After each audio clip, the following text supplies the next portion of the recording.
Welcome to this video tutorial involving solving exponential equations, specifically exponential equations that can lead to a U-substitution.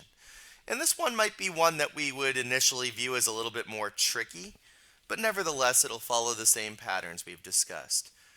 First of all, let's get everything on one side and get 0 on the other side.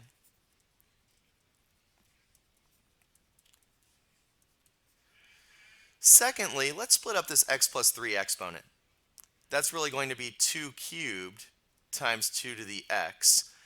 And we'll rewrite this as 1 over 2 to the x minus 2 equals 0. This will really be 8 times 2 to the x minus 1 over 2 to the x minus 2 equals 0. Ideally, we don't like having that fraction term. So if we multiply both sides of our equation by 2 to the x, we can clear out that fraction.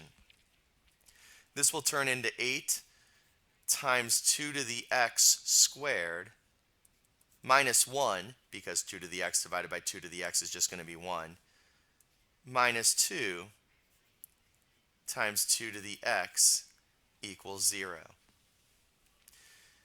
We will rewrite this just slightly. This will be 8 times 2 to the x squared minus 2 times 2 to the x minus 1 equals 0. And here's where we're at with a U substitution.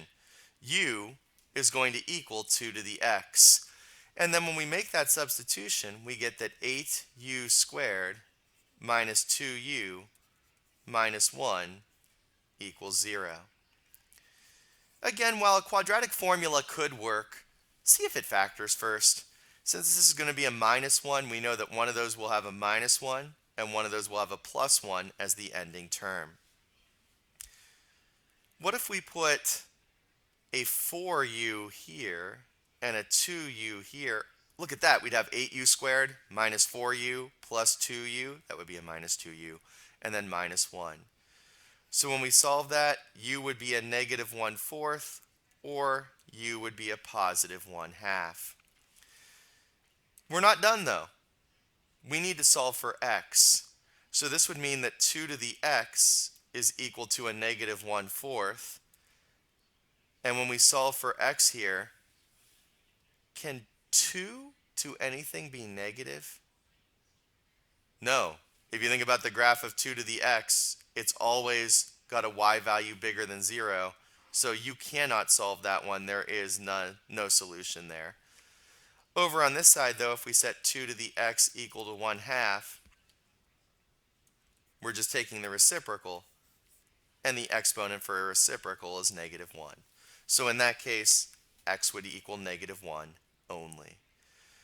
So really these U substitutions aren't that bad, but we have to first build the 0 on one side and build the expression into one where when we look at it we say, that would be a good thing to make as a U substitution, and then hopefully use quadratics, polynomials, factoring, or something of that sort so that the answer works itself out. Following this approach, a number of exponential functions can be solved using U substitutions, tying in to quadratics and polynomials.